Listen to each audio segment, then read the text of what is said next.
make a decision. Your son is a remarkable young man. It wouldn't surprise me if he has more in common with Einstein and Mozart.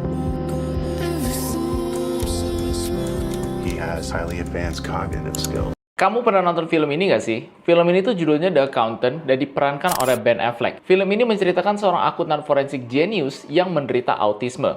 Ben Affleck yang memerankan Wolf di film ini memiliki kemampuan yang luar biasa dan ia gunakan untuk membongkar organisasi kriminal besar di film ini. Kondisi medis yang diderita Wolf di film ini sebenarnya adalah Asperger Syndrome dan merupakan penyakit beneran loh. Asperger Syndrome adalah salah satu gangguan perkembangan saraf yang termasuk dalam spektrum autisme. Kondisi ini akan mempengaruhi cara seseorang berinteraksi secara sosial dan juga berkomunikasi serta memahami dunia di sekitarnya. Walaupun termasuk ke dalam jenis autisme, Asperger Syndrome ini biasanya tidak disertai dengan keterlambatan dalam perkembangan bahasa atau kemampuan kognitif secara umum. Beberapa ciri-ciri Asperger Syndrome adalah kesulitan berinteraksi sosial, kesulitan memahami bahasa isyarat dan ekspresi tubuh, kesulitan memulai atau mempertahankan percakapan dengan orang lain, dan cenderung memiliki niat yang sangat terbatas dalam menjalani kehidupan sosial. Orang dengan Asperger Syndrome juga memiliki minat yang sangat intens terhadap suatu subjek, dan sering mengulang-ulang suatu rutinitas yang kesannya kaku dan tidak fleksibel. Contohnya di film ini, dia mempunyai kebiasaan dan juga minat luar biasa terhadap topik matematika. Saat berbicara, orang dengan Asperger Syndrome juga punya pola bicara yang unik.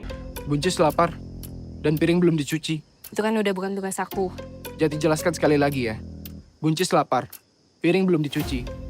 Wangi parfum melati Mbak Kiara membuat rumah seperti kuburan. Cenderung menggunakan bahasa yang kaku, bukan bahasa sehari-hari, dan biasanya monoton tanpa emosi. Orang dengan Asperger Syndrome juga akan lebih peka terhadap suara, cahaya, tekstur, ataupun bau tertentu, yang dimana biasanya normal untuk orang-orang pada umumnya. Dan yang paling menonjol seperti layaknya di film ini, orang dengan Asperger Syndrome biasanya punya kecerdasan di atas orang rata-rata yang normal, dimana mereka mempunyai ketertarikan terhadap suatu topik dan bisa memecahkan masalah secara logis dan cepat dibandingkan orang lain. Sampai sekarang, penyebab Asperger Syndrome itu belum diketahui secara pasti, tapi ada beberapa faktor yang meliputi dan juga bisa menyebabkan keadaan ini. Yang pertama adalah faktor genetik atau keturunan. Banyak orang dengan Asperger biasanya mempunyai keluhan atau anggota keluarga yang mempunyai spektrum autisme.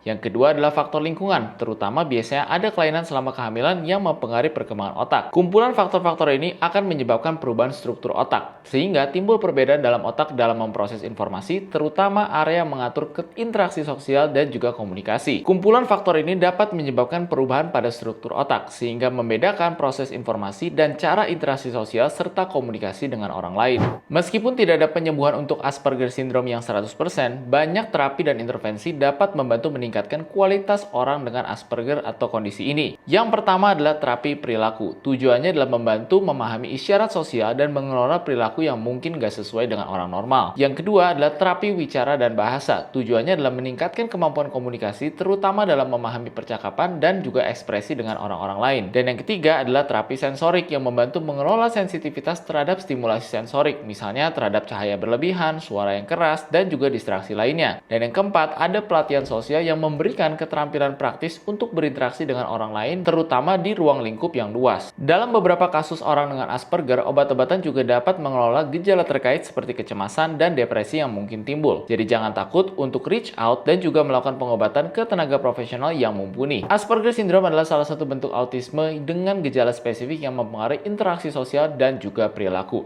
Dengan dukungan dan pemahaman yang tepat, orang-orang dengan Asperger Syndrome tetap dapat hidup mandiri, menjalani karir yang bagus, dan juga menjalin kehubungan sosial yang baik dan bermakna. Tentunya jangan lupa pastikan ada dukungan dari keluarga atau support system karena sangat penting untuk membantu mereka berkembang secara normal. Kalau kamu kira-kira kenal anak atau orang yang punya keluhan Asperger Syndrome ini nggak? Komen di bawah, dan kalau menurut kamu video ini bermanfaat, jangan lupa like dan subscribe untuk video-video kesehatan bermanfaat lainnya. Thank you for watching and see you on the next one. Bye-bye!